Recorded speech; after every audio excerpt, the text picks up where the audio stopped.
The Gospel of Matthew really points to the Jewish people killing Jesus. So the overall question is really is who killed Jesus, but more importantly, did did the Pope, one of the popes, come out and say and confess that the Jews were not responsible for killing Jesus? And if that's true, that's a pretty amazing thing. And is that something that, if he did say that, is that translating also to the church pulpits now? If does everybody respect that, or do they just want to hide that, bury it under the rug, and keep teaching what they've always taught, so the Jews just are in a negative light at all times? So Pope John Paul reiterated, but he reiterated the Second Vatican Council. So the Second Vatican Council is where the church officially states that in a document called Nostra Aetate, which means in our time. It's a fairly short document. It was an ecumenical document.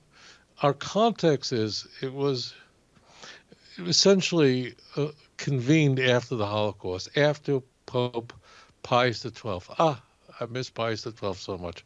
I don't know what we would have done without him.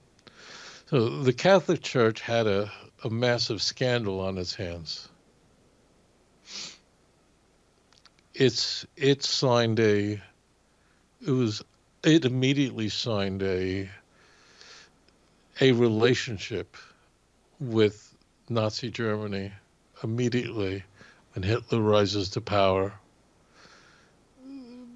John Pius XII was silent on the Jews and did nothing to protect the Jews, and it's much worse than that, right? It's interesting that during World War II, 65% of Germans were Lutherans, approximately, and 35% were Roman Catholic, approximately. It's about that number, right? So the majority of German citizens during the war were Protestants, right? But Paul Johnson says that he cites that it's striking that of the Waffen SS, 55% were Roman Catholic. Hitler himself was a baptized Catholic. And those who say that he did, look at Mein Kampf. It's available on English. Look up, just do Control F, which is a search for his book, and look up the word Jesus and see what he has to say about him. It's not negative. It's quite positive. What you hear is silly. So what occurs is that the Second Vatican Council is convened by Pope John the 23rd, and it was really an effort to undo the damage. I don't even know how to say these things, Like my lexicon, my vocabulary is not extensive enough to express this. But to somehow put a good face on the church, like this Pope. The current Pope is there. The smiling guy from Argentina is there. Why? Why was he made Pope? Because another scandal in the church, and he was there to put a new face on the church. Well, that happens a lot. So Pope John the 23rd, he was a nice fellow, and he had a favorable view of Jews. And the council is convened. It is completed. He died by the time the council was completed in the early 60s. He passed away.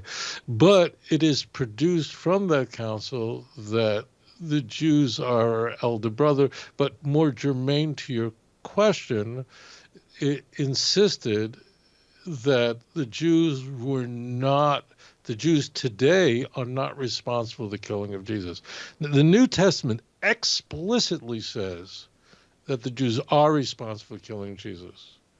And in fact, the earliest surviving Christian literature, the earliest surviving Christian letter is First Thessalonians. In the second chapter, 14 through 16, says explicitly the Jews are culpable for killing Jesus. Now, in Matthew 27:25, the Jews say, after urging Pontius Pilate to kill Jesus and let, Barnabas out, they say, we take his blood upon ourselves, our children, forever. They say it. Okay. So in the Second Vatican Council, the term perfidious Jew or treacherous Jew is removed from the Good Friday liturgy of the Roman Catholic Church. Could you imagine? Could you imagine that prior to the Second Vatican Council, this was part of the liturgy?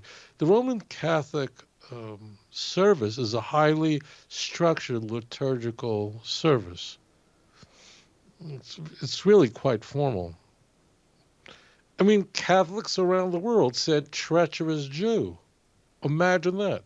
This is like, I'm just trying to figure out, this is like, I think when I was a kid, I didn't see it, but I can read about it, that there were, restrooms for people of color, for black men and women, and during World War II, black men could not play bass. I mean, it's just insane, right? Like I assume many of you watching me right now, we read about, like, there was separate, water fountains and hotels and separate, a Negro League. And we go, what? That's not like the ancient world. That's just like in my generation. That happened while I was alive.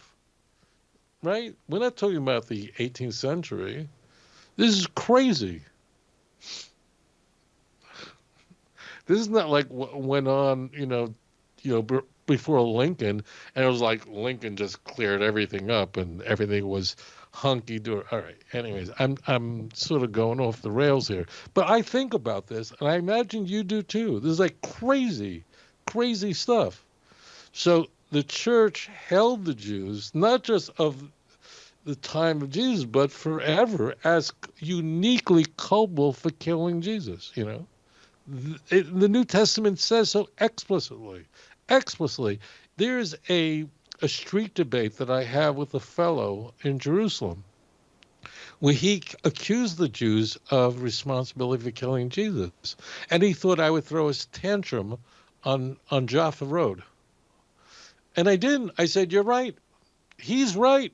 The church fathers who claimed it, and all Christians believe this, that the Jews were completely, uniquely responsible for killing Jesus, that comes straight out of the New Testament. I am just so grateful that Christians don't read their New Testament very well. If they did, oh man, we'd be in so much trouble. So thankfully, most Christians find what I'm saying very, really? It really says that? You have the Westbury Baptist Church. So they're like fundamentalist Christians, but they're embarrassing to Protestants, other Protestants, and rightfully so, because they're a wacko group. They're insane.